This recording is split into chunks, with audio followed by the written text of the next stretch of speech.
We are heretics because we choose our faith, not because we want to be contrary or rebellious, although we do sometimes enjoy that. During the first 3 centuries of the Christian Church, prior to the Nicene Creed and the doctrine of the Trinity, there were diverse beliefs about the nature of God and Jesus.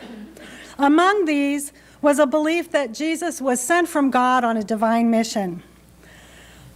Another religious choice in the first 3 centuries of the Common Era was that of universal salvation. Liberal religion is not a new phenomenon, but it is much safer to be a heretic today than it was back then. Universalism is traced back to Origen over 1800 years ago, who taught that the scriptures were not meant to be taken literally.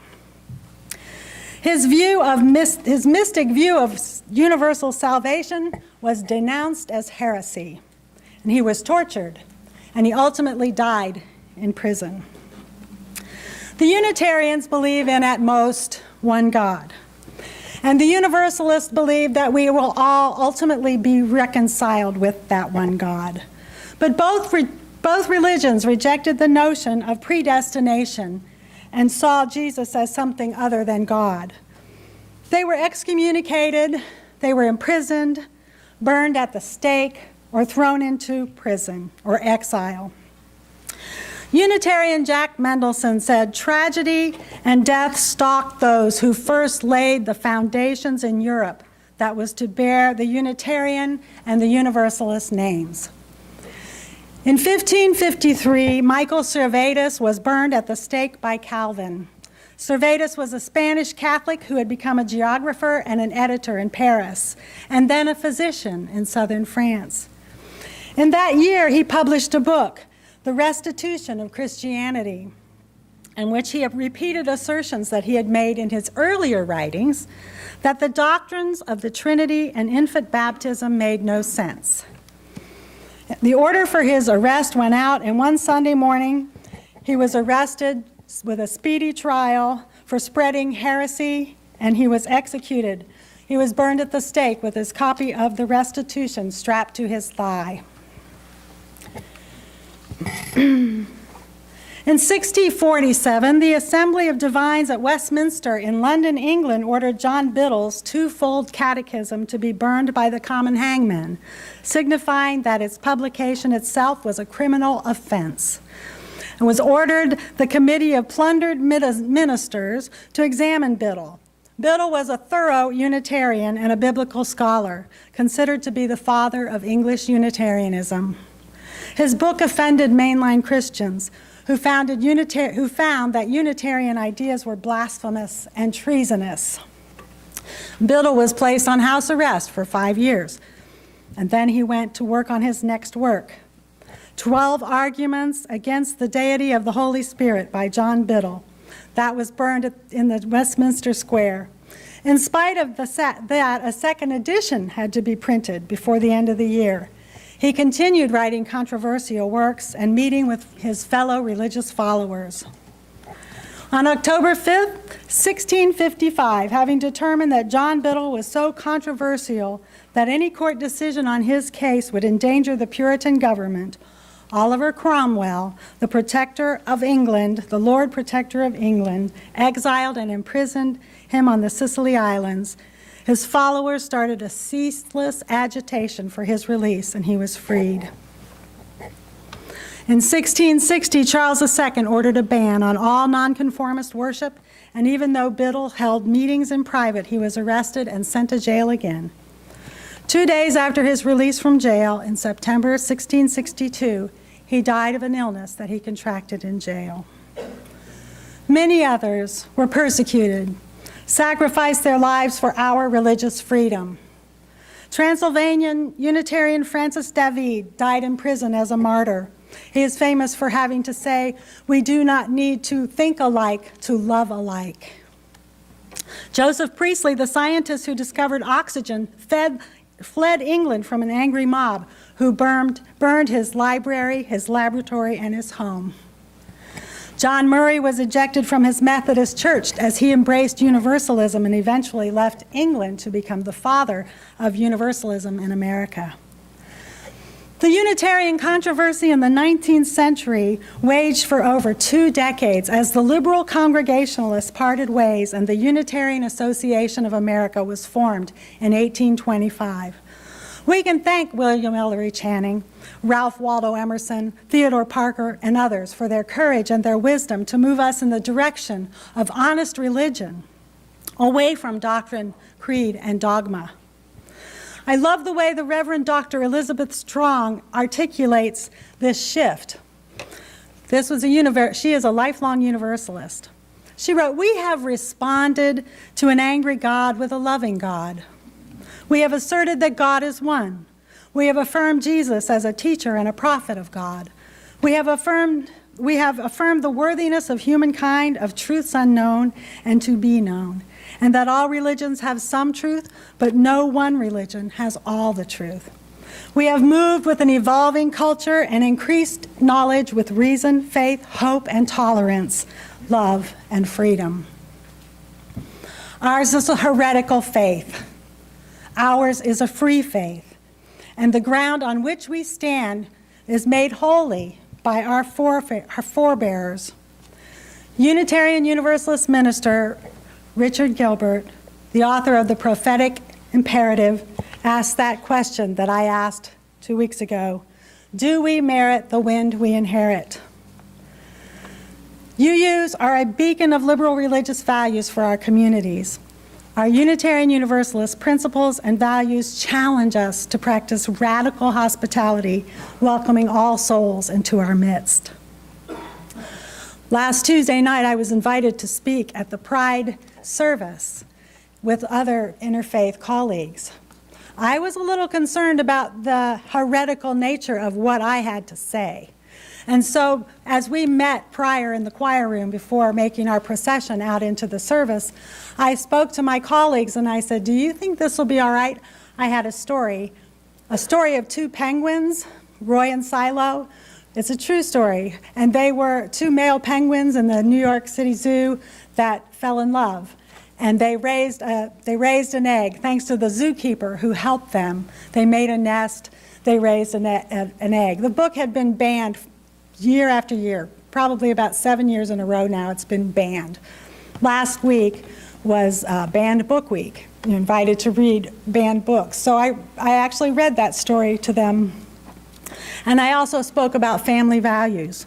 But what I discovered while I was there was that they are holy heretics as well. Marshall, I can't think of his last name. He said that, Nashville and Memphis are liberal, and we think of them, we turn to them for all of being the leaders in our movement. And yet, Chattanooga, per capita, has more welcoming churches than in any other city in Tennessee. And I think that's something to be proud of. So we don't have to do this alone. We have inherited the problem of prejudice and persecution. At times we're marginalized because of who we are. People don't understand who we are as Unitarian Universalists. One of the answers that our good friend Garrison Keillor gives us is Unitarian Universalism, where all your answers are questioned. But the one I love the most is, what is a Unitarian Universalist? Someone who believes in life before death. That's pretty good. But seriously, Dr. Davidson Lore offers us some things that we can say when people ask us that question. What do you liberal Unitarian Universalists really believe in? Sometimes we don't know how to say what we believe. He says you can say we know that we are a part of life, and that we owe something back to the world for that gift of life. We know that we are supposed to live in such a way that when we look back on it, we can be proud and make those that we care about proud. We know that we are to try and make this world a little better because we pass through it. We believe that truth, justice, and compassion are required of us. We believe that love is better than hatred, understanding is better than prejudice, and peace is better than war. We believe that if there is ever to be a better world, you and I and those whose beliefs differ from ours will have to help each other build it. Davidson states that this level of deep commonality that liberal religion is supposed to seek, articulate, and incorporate is our imperative.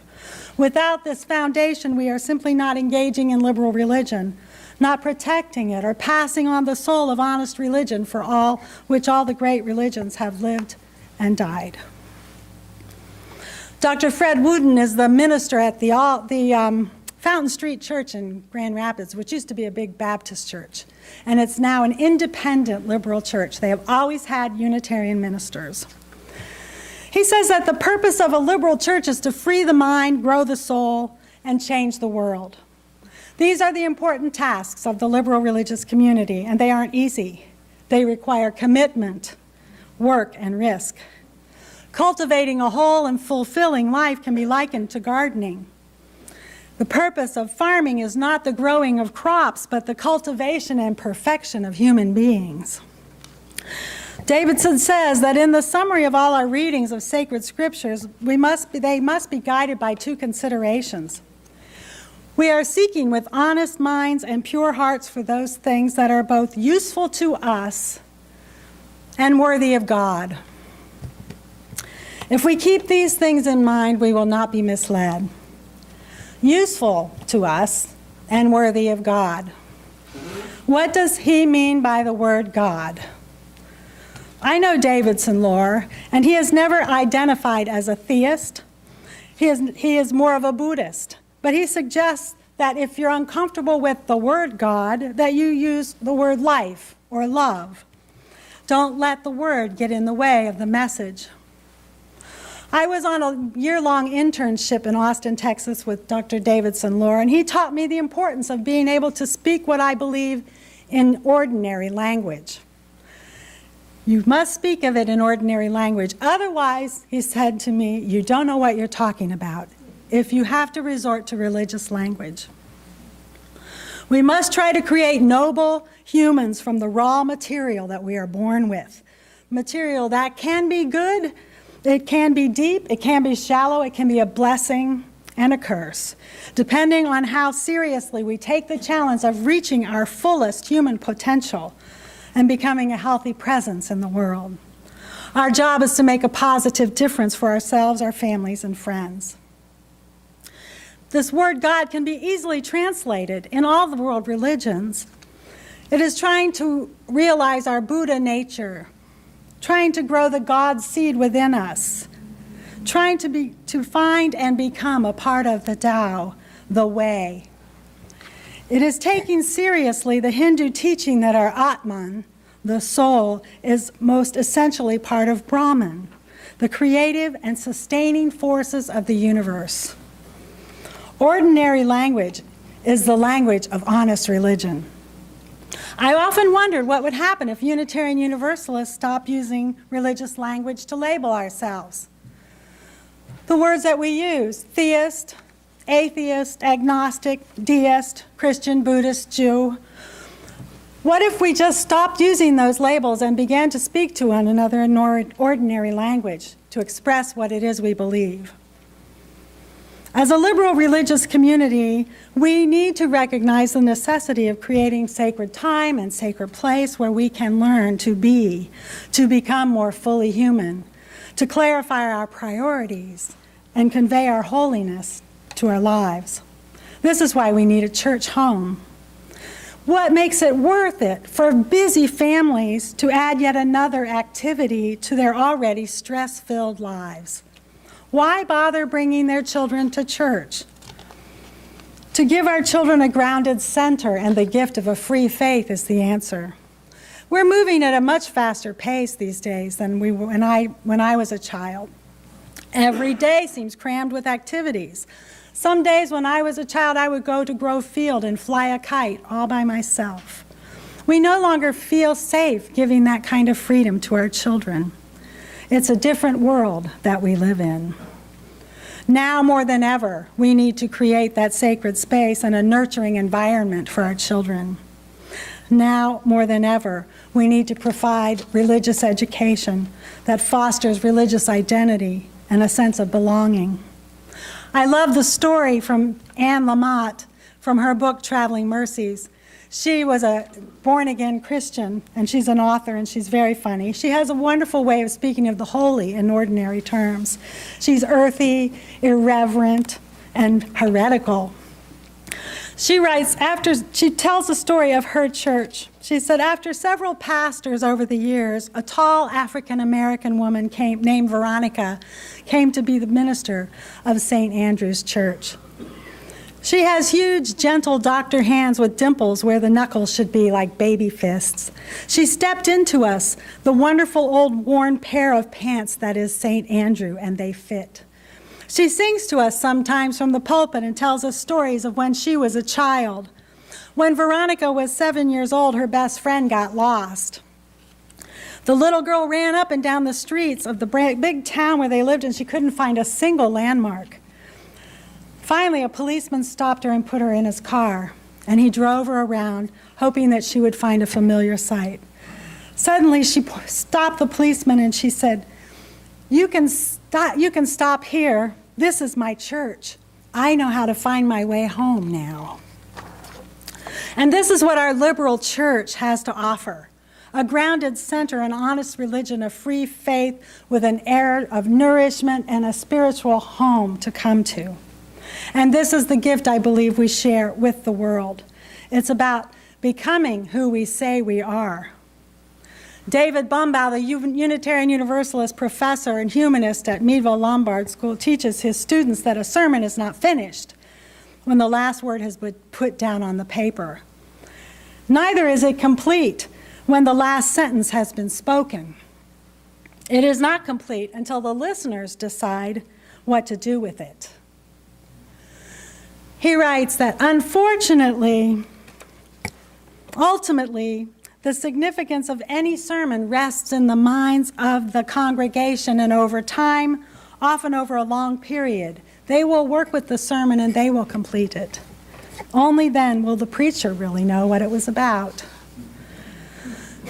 Laurel Hallman says that we live more deeply than we think. And she thinks that the word God has become the victim of misplaced concreteness from Whitehead. Words lose their rich metaphorical meaning. And she says that the word God could die, but that we could restore our religious imagination through poetry. And she demonstrates that through one poem by Philip Booth. It associates deep realities beyond itself and across the generations of human experience. It's called First Lesson.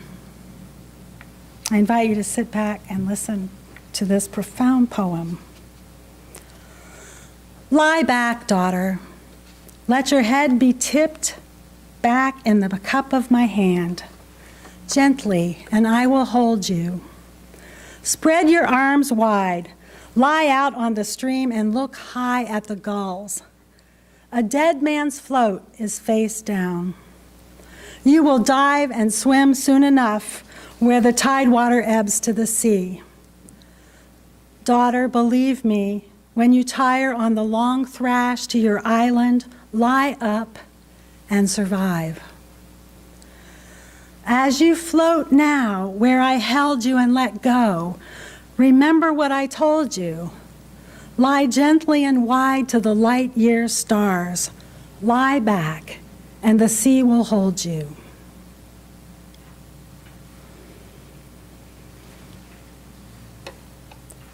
We have been proud of our heretical faith. For too many decades, we have been defined by what we don't believe in.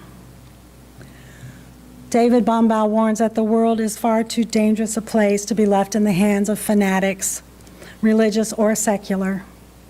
We have an obligation to engage in the conversation and offer our truths in the marketplace of ideas and values.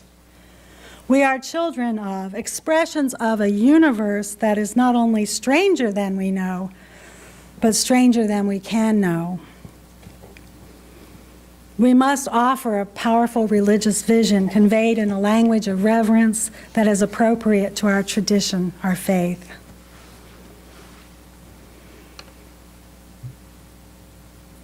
Embracing freedom is not an excuse for not exercising institutional effectiveness and responsibility. Walter Hertz says that we are individual overachievers and institutional underachievers. It is not enough to declare to others what we don't believe. It is time to engage in healing conversation. So these words have been spoken. But this sermon isn't over. It's not finished until all of you decide what to do with it. What is the poetry that expresses your deepest experience? What does your version of holy heresy look like? What in life moves you? What really moves you? Philosopher and theologian Howard Thurman said, "Don't ask yourself what the world needs.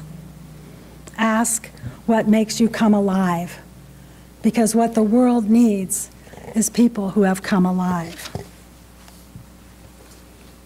This is what I hope for myself, to come alive. And this is what I hope for all of you, to come alive and to find your way home. May it be so.